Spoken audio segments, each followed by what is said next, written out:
پوری دنیا کے لوگ یہ سمجھتے ہیں کہ انسان کو دنیا سے چلے جانا ہے۔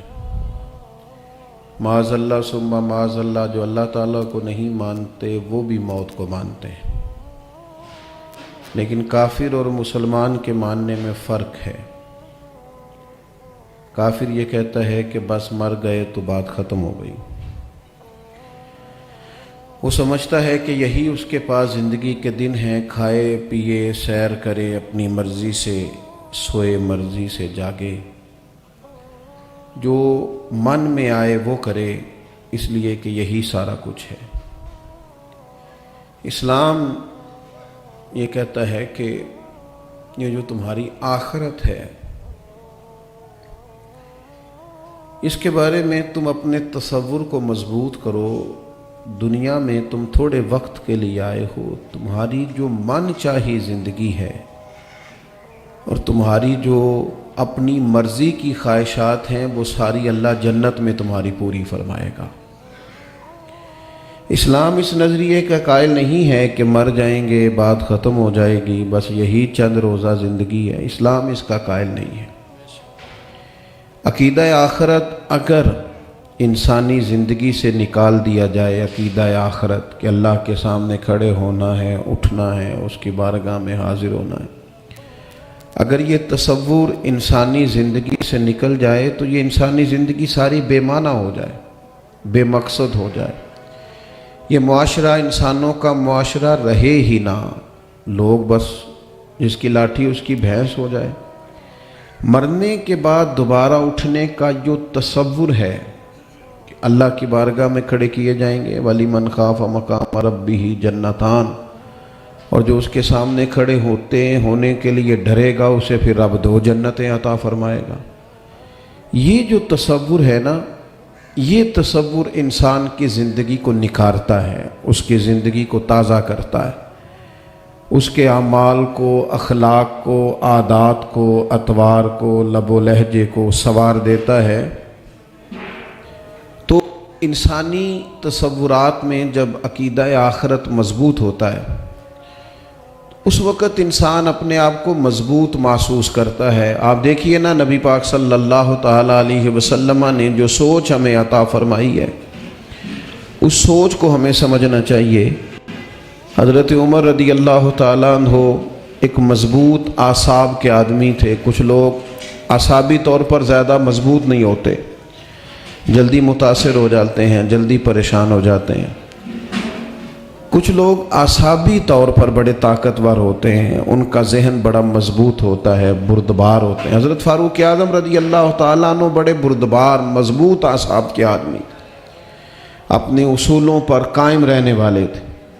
حضور علیہ السلام کی ملاقات کے لیے حاضر بارگاہ ہوئے تو کریم محبوب علیہ السلام ایک موٹے بان کی چارپائی پہ آرام فرماتے۔ یہ ہمارے دیہاتوں میں موٹے بان کی چارپائی عام ہوتی تھی، اس پر لوگ لیٹتے تھے، اور گرمیوں میں جب کچھ پتلے کپڑوں کے ساتھ لوگ آرام کرتے تھے تو اٹھتے تھے تو ان کے جسم پر اس کے نشان بھی نظر آتے تھے۔ تو حضرت عمر رضی اللہ تعالیٰ عنہ نے حضور علیہ السلام کو اٹھتے ہوئے جب دیکھا تو کمر مبارک پر وہ موٹے بان کی چارپائی کے نشان تھے۔ تو حضرت عمر رو پڑے، حالانکہ بڑے مضبوط اعصاب کے آدمی تھے۔ رو کے عرض کی، حضور کیسر و کسریٰ اللہ کے دشمن ہیں اور اتنی آرام دہ زندگی گزار رہے ہیں، اور آپ اللہ کے محبوب ہو کے اس تکلیف میں۔ ہمارے ساتھ آج کل اس طرح ہوتا ہے کہ کوئی ہمارا ایک دکھ بیان کرے تو ہم کہتے ہیں تمہیں تو صرف ایک کا پتہ ہے، اس کے پیچھے بڑی لائن ہے میرے پاس تکلیفوں کی۔ لیکن حضور علیہ السلام نے سوچ کا زاویہ بدلا، اس بات کو سمجھنے کی ضرورت ہے امت کو۔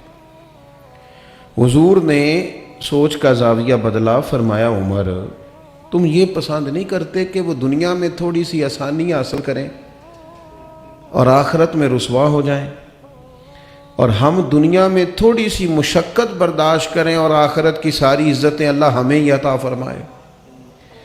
اپنی آخرت کے بارے میں سنجیدہ ہونا، ہم لوگ سنجیدہ نہیں ہوتے، باتیں ضرور کرتے ہیں، کسی سے بھی آپ میرے سمیت کوئی بات پوچھیں گے تو بڑی اچھی نصیحت کرے گا، خوف خدا بھی دلائے گا، لیکن دوسروں کو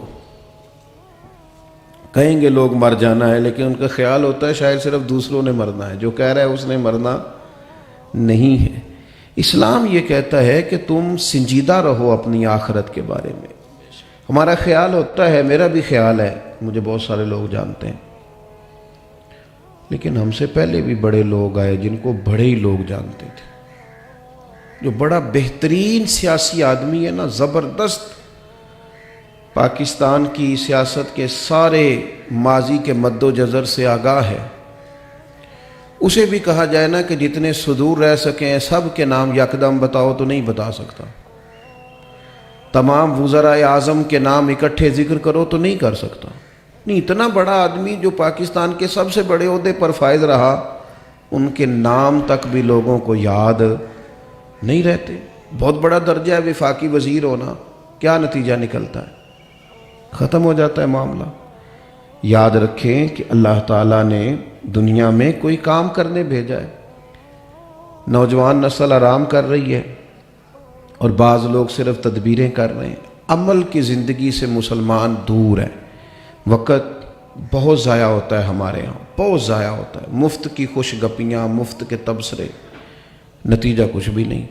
اللہ تعالیٰ نے قرآن مجید میں فرمایا بل تکثرون الحیات الدنیا، فرمایا تم دنیا کی زندگی کو ترجیح دینے لگے ہو، ترجیح دیتے ہو دنیا میں رہنے کو۔ والآخرۃ خیر وابقا، حالانکہ آخرت تمہارے لیے بہتر بھی ہے اور باقی رہنے والی بھی ہے۔ ایک بہترین چیز ہے آخرت۔ نبی پاک علیہ الصلوۃ والسلام نے فرمایا اللہ نے جنت میں تمہارے لیے ایسی نعمتیں تیار کی ہیں نہ کسی آنکھ نے دیکھی، نہ کسی کان نے سنی، نہ کسی دل میں کبھی اس کا خیال بھی گزرا ہو۔ ان لوگوں کو پتہ تھا کہ ہمارے لیے وہاں انعامات ہوں گے۔ آپ کو پتہ ہے 24 لاکھ مربع میل کے حکمران حضرت عمر فاروق نے کوئی بڑا گھر ہی نہیں بنایا۔ انہیں حضور نے بتایا تھا معراج کی رات واپس آ کے کہ میں تیرا گھر جنت میں دیکھ آیا ہوں۔ جنتی جوانوں کے سردار ہیں امام حسن اور حسین، لیکن ان کے محلات کوئی نہیں بتا سکتا، کیونکہ حضور نے فرمایا تھا جب جنتی جوانوں کی سرداری ہم نے تمہیں عطا کر دی۔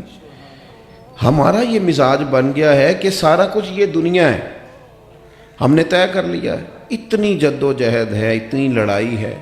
ایک دفعہ کسی رشتہ دار نے بلایا نہیں، بس بیٹے کی شادی میں ساری عمر کے لیے بگڑ گئے، اور بھئی اس پر فرض ہی نہیں آپ کو بلانا، سگا بھائی بھی آپ کو بیٹے کی شادی پہ نہ بلائے تو اسے ناراض ہونا جائز نہیں، اس کی مرضی ہے، نہیں بلایا تو کوئی حرج نہیں۔ لیکن وہ ذات کا بت اتنا بڑا ہے کہ اقبال کہتے ہیں کہ جو میں سر بسجدہ ہوا کبھی تو زمین سے آنے لگی صدا، اور تیرا دل تو ہے صنم آشنا، تجھے کیا ملے گا نماز میں۔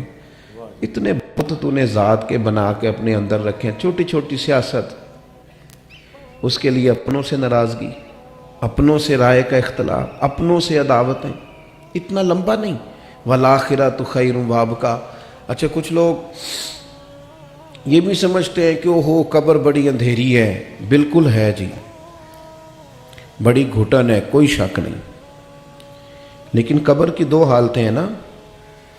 نبی کریم علیہ السلام نے فرمایا قبر دوزخ کے گڑھوں میں سے ایک گھڑا ہے۔ اب مجھے اگر یہاں آنا تھا تو یہ تو نہیں ہو سکتا نا میں اسلام آباد والی سڑک پہ چڑھ جاؤں یا لاہور والے روڈ پہ چڑھ جاؤں۔ یہاں آنا ہے تو پھر مجھے سڑک بھی، کسی کے اعمال کے بارے میں تو انسان کو شک ہوتا ہے کہ اچھے ہیں کہ برے ہیں، تو اپنے بارے میں تو پک ہوتا ہے نا، لیکن جس پر شک ہوتا ہے اس پر ہم تبصرے کرتے رہتے ہیں، اور جس کا پک ہوتا ہے اس پر توجہ نہیں دیتے۔ میرے بھائی یاد رکھیے گا، اگر کسی نے اپنے اعمال اس طرح کے کیے ہیں کہ قبر کو دوزخ کا گڑھا بنا رہا ہے تو پھر اسے پتہ ہے، ورنہ قبر صرف دوزخ کا گڑھا نہیں۔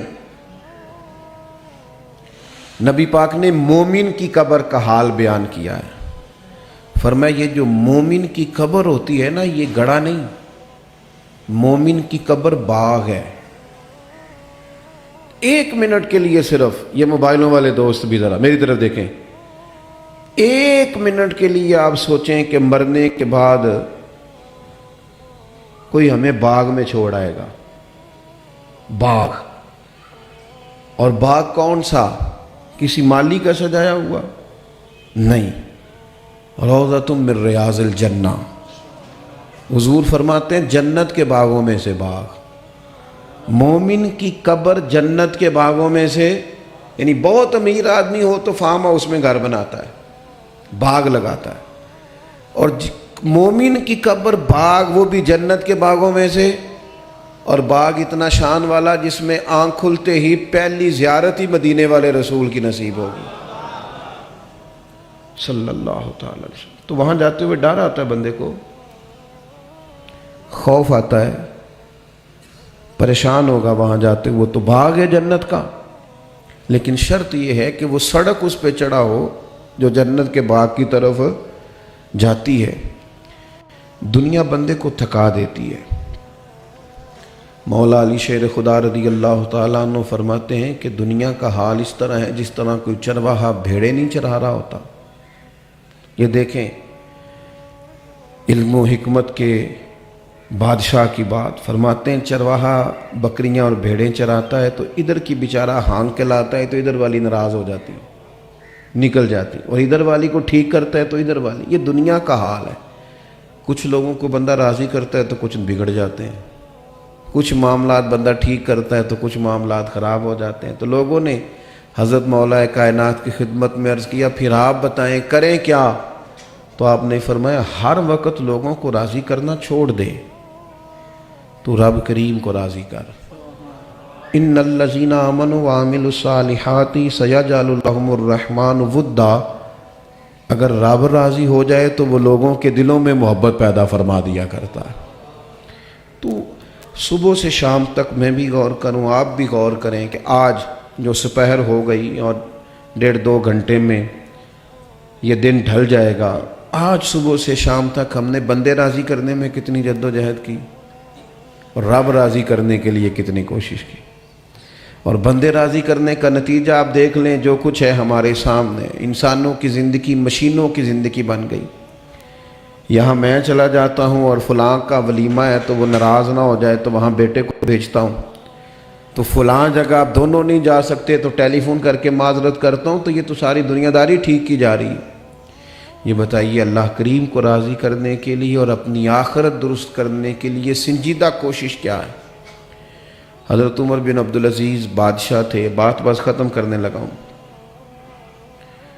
صبح جب تشریف لاتے تھے، اور پھر یہ بھی بات نہیں کہ آپ سارا کچھ چھوڑ کے مسجد ہی بیٹھ جائیں تو اسی کا مطلب رب کو راضی کرنا ہے۔ آپ جو کر رہے ہیں وہ دیانتداری سے کریں، اخلاص سے کریں، ذاتی نفع ذاتی لالچیں اس کو چھوڑ دیں۔ آپ جو کام بھی کریں گے اس میں خیر ہو جائے گی۔ اسلام تو کسی دنیا کو دنیا کہتے نہیں، اسلام تو کہتا ہے بچوں کے لیے رزق کمانا بھی عبادت ہے، پر شرط یہ کہ تو حلال کما، لقمہ حرام کی طرف۔ حضور نے تو فرمایا سچ بول کے جو بندہ تجارت کرے گا قیامت کے دن اللہ نبیوں کے ساتھ جگہ عطا فرمائے گا۔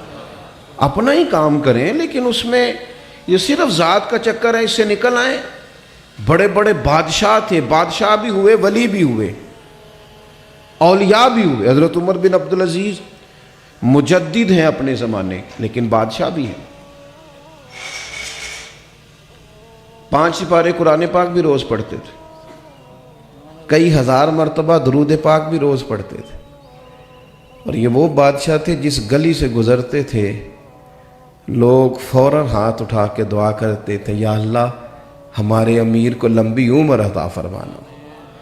صبح صبح تشریف لائے تو کچھ چیزیں یاد نہیں رہتی تھیں تو لکھ لیتے تھے رات کو، تو صبح اپنے وزیر خاص کو بلا کے کہا کہ یہ میں تمہیں دے رہا ہوں، دوپہر کے وقت دفاع والوں کو بلا لینا، میٹنگ کرنی ہے، بعد اثر تعلیم والوں کو بلا لینا، شام کو فلاں۔ تو وہ یہ روز آپ ایک لسٹ دیتے تھے۔ آج صبح آتے ہی ایک لسٹ دی، اس پہ لکھا تھا کہ فلاں یتیم بچیوں کے ہاں ماہانہ راشن پہنچانے کا آج دن ہے، وہاں پہنچانا ہے، اور اس پہ لکھا تھا کل ایک سپارہ رہ گیا تھا آج پورا کرنا ہے۔ ابھی 2-3 لائنیں ہی وزیر نے پڑھی تھیں تو حضرت کہنے لگے اوہو یہ تو ذاتی تیرے پاس چلی گئی، یہ تیرے والی نہیں ہے، یہ میری ذاتی ہے، یہ واپس کر دے۔ تو 2 لائنیں پڑھ کے ہی عمر بھر ساتھ رہنے والا وزیر رو پڑا۔ اس نے کہا یار مجھے بھی زمانہ ہو گیا، حضور یہ کام کس وقت کرتے ہیں؟ تو آپ فرمانے لگے کچھ پیسے بندے نے بچا کے رکھے ہوتے ہیں بچوں سے، کوئی مشکل آ گئی تو کام آئیں گے۔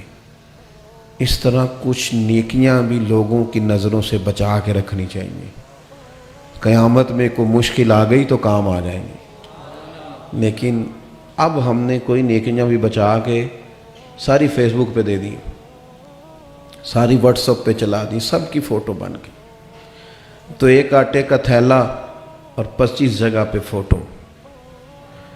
گندم امیر شہر کی ہوتی رہی خراب، بچی کسی غریب کی فاقے سے مر گئی۔ میرے عزیز کچھ نیکیاں بچا کے رکھنی چاہیے، قیامت میں کام آئے۔ باقی یہ ہے کہ سب سے زیادہ اپنے آپ پر ہم خود گواہ ہیں، ہم اچھے ہیں یا برے ہیں یہ سب سے زیادہ ہم خود جانتے ہیں۔ اللہ رسول کے بعد اگر سب سے زیادہ کسی کو پتہ ہے تو وہ ہمیں خود پتہ ہے۔ اپنے معاملات پر خود نگرانی کریں، اپنے آپ کو جس طرح اپنی صحت روز چیک کرتے ہیں اس طرح اپنا باطن بھی روز دیکھیں۔